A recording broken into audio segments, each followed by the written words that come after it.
Faith, Belief in Action. Randy Ollis is finding people who are guided by their faith from all religions, denominations, and walks of life, and sharing their stories with you. From the All Indiana Podcast Network, this is Finding Faith. Welcome to the Finding Faith Podcast. I'm Randy Ollis, and in this episode, I talk to Brad and Lisa Witt, who tell us about how a charred Bible is a reminder of their family's miracle. All right, on our Finding Faith segment here, it's always a fascinating story. I'm sorry what happened, but we have Brad and Lisa Witt with me this morning. And guys, we're going to get into it here about, two and a half years ago? You had a major house fire that burned your house to the ground. Tell us about it. So, it's still emotional.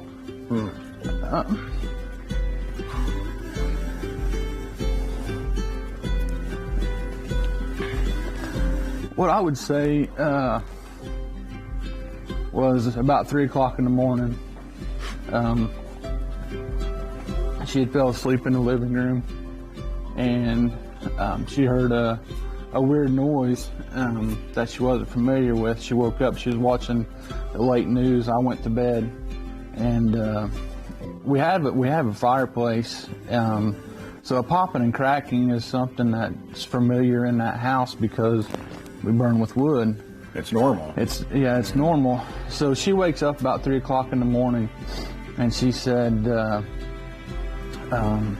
so where the red circle is, that was the chair that she fell asleep, and what was left there was just a metal frame. Now in that picture, the most empowering thing to me in that picture is there was a stand beside that chair, and at the bottom of that stand, she told me, she said, I have to see if my Bible is still there.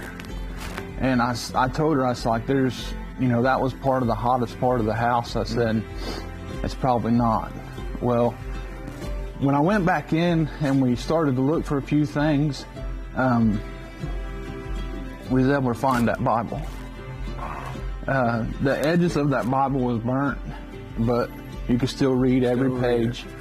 And the thing that you have to realize, the fireman told me there was over 30,000 gallons of water dumped in that house. Oh, and it survived the fire, and it survived the water. And that's a picture of the Bible. Oh my goodness. It's just, it's not luck. It's not coincidence. It was God. Yeah, and Lisa, tell us too, you said that that God had you hear a crackling noise that was a little different at just the right time. It was so distinct. It was so different from what we were used to hearing. And I got up, went out, because I almost thought it was outside. Then I realized it wasn't, so I went and got Brad in the bedroom. By the time we were coming out of the bedroom, he said, oh my God, the attic's on fire. And so I went to the front door. He sent the kids our way, and we came out. And within 5 minutes of being out, we watched the roof collapse. You'll get me going here too. As you stood there and you watched your house just kind of cave in, well, you said, and I quote here, that God, you are still good. Yeah.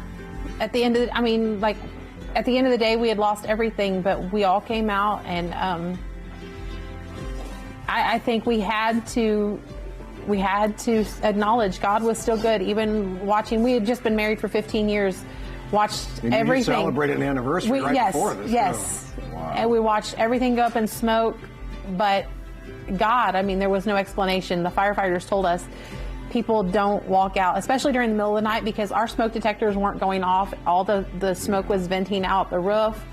And we have about 1 minute left here. You rebuilt the house yourself, right? Yeah, I'm a local contractor, so I had several contractor friends get together, and they helped me when they could. And last year we rebuilt everything, and God's blessed us. And so, real quick, we have 30 seconds here. Anything else you want to say? How your faith got you through this? Prayer. Lots of prayer, lots of community. We have an awesome community. When you find yourself all by yourself and no one to talk to, you can talk to the Lord. Anytime, 24/7. Yeah. And even when it's bad, just remember, God is still good. And that's the key thing, how we see it. We got to see the glass as being half full, yes. not half empty. Yeah. So Thanks for sharing your story. My heart goes out to you. But I'm glad to see that you're rebuilding and that the family's safe. You can always replace things, but the family's okay. Yep. So, Brad, I'll pitch it to you. This is Brad and Lisa Witt from Connorsville. Thank you, guys. Thank you. Thank you. I'm Randy Ollis. Thanks for joining me in the Finding Faith podcast. Join me again next time as I share more stories of people who are guided by their faith. If this podcast has touched you, I hope you'll share it with a friend. If you have a story you want to share, go to lifestylelive.tv and click on the contact button. This is Finding Faith with Randy Ollis. Be sure to like and subscribe to this podcast, and be sure to check out other great podcasts on the All Indiana Podcast Network online at allindianapodcastnetwork.com.